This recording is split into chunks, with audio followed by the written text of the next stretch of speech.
केंद्र सरकार की उपलब्धियां, केंद्र सरकार का हिमाचल को योगदान, केंद्र सरकार के हिमाचल को तोहफे, उनका जिक्र जो मैंने आपके साथ किया था, आप मेरे पत्रकार भाइयों ने अपने अपने अखबार में, अपने अपने चैनल के माध्यम से उसको जनता तक पहुंचाने का काम किया है, जिसका कुछ लोगों को कष्ट भी हुआ है। उसके लिए एक बार फिर से मैं आप सबका दिल की गहराई से आभार प्रकट करता हूं। क्योंकि जब परसों मैं आपके साथ चर्चा की थी, उससे एक दिन पहले कांग्रेस के नेताओं ने प्रदेश सरकार में डिप्टी चीफ मिनिस्टर कुछ यहां बातें की थी, बार बार झूठ बोला गया, विकास के कार्य गिनाए गए।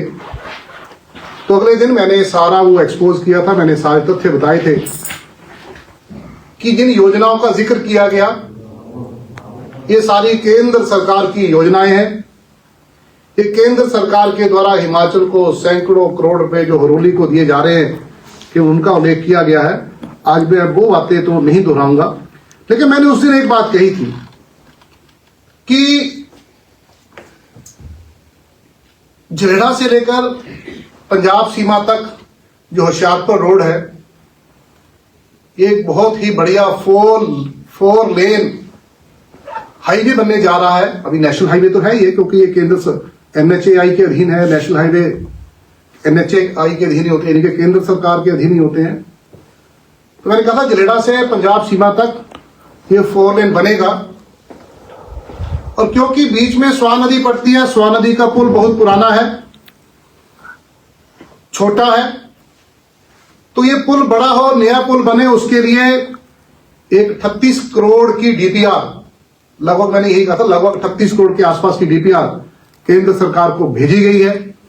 मैंने उस दिन ये भी कहा था कि 14 मीटर चौड़ा पुल बनेगा, साथ में बीच में 10 साढ़े 10 मीटर होगा व्हीकल्स के लिए, साइडों में 1.5 मीटर ये पैदल चलने वाले लोगों के लिए होगा। मैंने सारी डिटेल बताई थी, और मैंने कहा था कि तुरंत इसकी स्वीकृति होने वाली है। फिर भी कहा था कि भाई झूठ मत बोलो आप, क्योंकि कल झूठ बोला कि हमने झरेड़ा पे एक 4 लेन का पुल सैंक्शन करवा दिया है।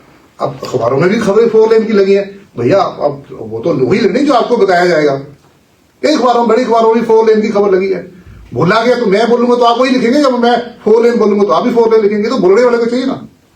सच्चाई ये है कि 2 बातें कहेगी इस पुल के बारे में। एक बात ये कही कि 1962 में बना, ये सच्चाई है, हम इसको डिनाई नहीं करते हैं। संयुक्त पंजाब का कैरो चीफ मिनिस्टर थे, बना, ये सच्चाई है। लेकिन साथ में कहा कि हम लोगों ने इस पुल को रिपेयर करने के लिए काम किया, हमने रिपेयर किया पुल की। भैया 4 साल पहले जब इस पुल की रिपेयर का एस्टीमेट बना, काम शुरू हुआ, तो हिमाचल में भारतीय जनता पार्टी की श्री जयराम ठाकुर नेतृत्व में सरकार थी। लेकिन जरा कल्पना करो कि अगर 4 साल पहले हमने स्वां नदी के पुल के नींव के रिपेयर का काम ना किया होता, तो आज स्वां नदी का पुल ये घालूवाड़ वाला नहीं होता। लेकिन वहीं से तसल्ली नहीं हुई, उन्होंने कहा कि काम और आगे बढ़ना चाहिए। अब झरेड़ा से लेके बनखंडी तक ये हाईवे बन रहा है, 4 लेन बन रहा है, सड़क बन रही है 4 लेन, लेकिन पुल अभी जो बनेगा 37-38 करोड़ में, ये डबल लेन बनेगा। कहीं प्रोजेक्ट ना आ जाए कि हरोली में अगर प्रोजेक्ट आ गया, बीच एरिया में प्रोजेक्ट आ गया, यहां तो समृद्धि आ जाएगी, प्रोस्पेरिटी आ जाएगी, तो लोग चुनाव में पैसे लेकर वोट को डालने वाला नहीं बचेगा। इसलिए प्रोजेक्ट को रोको, कहीं हरोली का सही विकास ना हो जाए।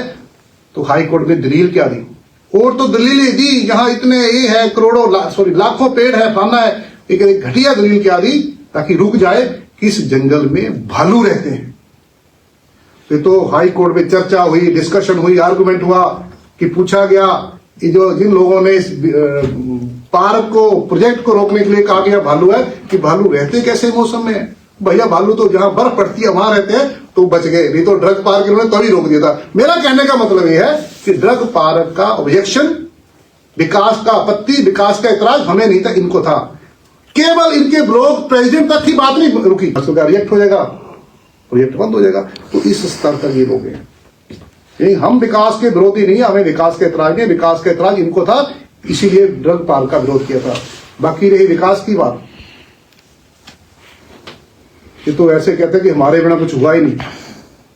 मैंने उस दिन भी कहा था कि डीप ट्यूबवेल का कंसेप्ट भारतीय जनता पार्टी लेके आई, जापान से लेके आई थी। बाकी नाम ही गुनाए, वहां का चैनलाइजेशन किसने किया? भारतीय जनता पार्टी ने किया। केंद्र में बीजेपी की सरकार, हिमाचल में बीजेपी की सरकार। इंडस्ट्रियल पैकेज, केंद्र में भारतीय जनता पार्टी की सरकार, हिमाचल में भारतीय जनता पार्टी की सरकार। ये मैं सारी बातें बार बार दोहराऊंगा नहीं, लेकिन साथ में इतना तो कहना चाहेंगे कि आप केवल ये कहेंगे कि हमने किया है, तो जिन लोगों ने हरोली के लिए काम किया उनको भी गिनती करें। भ्रष्टाचार खत्म करके विकास को आगे चलाने वाले लोग हैं। मैंने अभी थोड़ी देर पहले कहा ना कि 31 मार्च की जरा तुलना करो कि 31 मार्च केंद्र सरकार का सैकड़ों हजारों करोड़ प्रदेशों को दिए जा रहे हैं, 31 मार्च हिमाचल सरकार का कि सब कुछ खाली, खजाने खाली, 6 दिन पहले ट्रेजरी बंद। क्यों? क्योंकि यहां भ्रष्टाचार है, वहां भ्रष्टाचार नहीं है। वहां भ्रष्टाचार बंद करके मोदी जी ने पैसा बचाया है, यहां सब कुछ भ्रष्टाचार में गवाया है। 100 करोड़ का घोटाला हमारे ऊना में हुआ है, जिसको लेकर कल एक कैंडल मार्च हम करने जा रहे हैं, सोलर सिस्टम वाला साहब आपके सामने हुआ है। तो ये सारी बातें मैं यही फिर दोहराऊंगा कि हमें विकास के कार्य का एतराज नहीं है, लेकिन एतराज आपको होता है। जरा याद करो वो दिन जब ऊना में पूरे देश के सबसे बड़े प्रोजेक्ट के लिए हम काम कर रहे थे। बल्क ड्रग पार्क, 50,000 करोड़ का निवेश, 50,000 लोगों को रोजगार। तो क्या कांग्रेस के नेताओं ने उस बल्क ड्रग पार्क का विरोध नहीं किया? इस स्तर तक कांग्रेस के लोग चले गए थे, इस स्तर तक लोग कांग्रेस के लोग चले गए थे कि कांग्रेस का block president deputy commissioner Una के पास आता है कि ये बल्क ड्रग पार्क नहीं बनना चाहिए। अरे भाई, तब सरकार हमारी थी, डिप्टी कमिश्नर ने वही करना था जो प्रदेश सरकार ने चाहना था, जो जनता की जो चाहना था। अल्टीमेटली वो बात नहीं मानी गई। जब यहां बात नहीं बनी, फिर क्या हुआ? हाई कोर्ट में केस किया गया, कांग्रेस के लोगों ने किया। मैं आज फिर उनके नाम आपको गिनाता हूं। एक हरिंदर, दूसरे हरीश कुमार। हाई कोर्ट में केस किया, रास्ता ढूंढा गया कि रोको, स्टे कराओ। नेताओं को झूठ बोलना बंद करना चाहिए।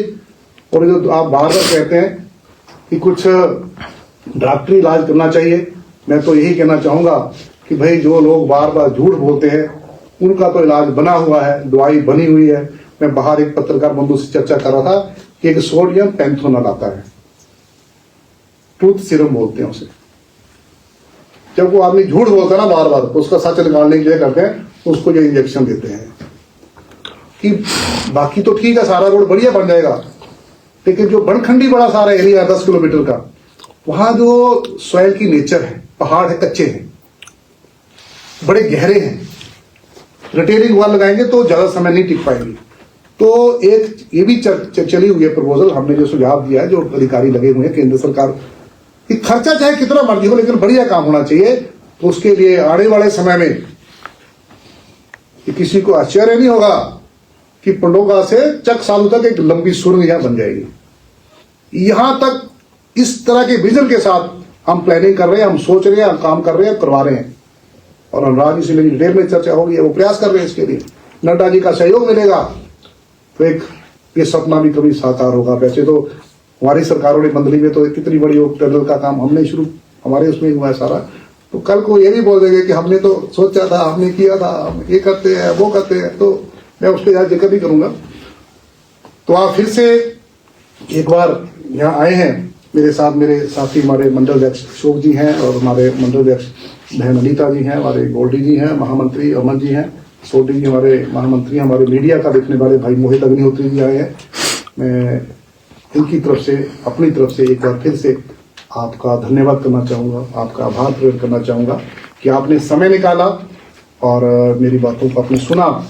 मैं ये नहीं आपसे कहूँगा कि आपने कोई प्रश्न नहीं करना है, लेकिन मैंने तथ्य बोले हैं, मैंने सत्य बोला है। आप कोई भी प्रश्न मुझसे कर सकते हैं। मैं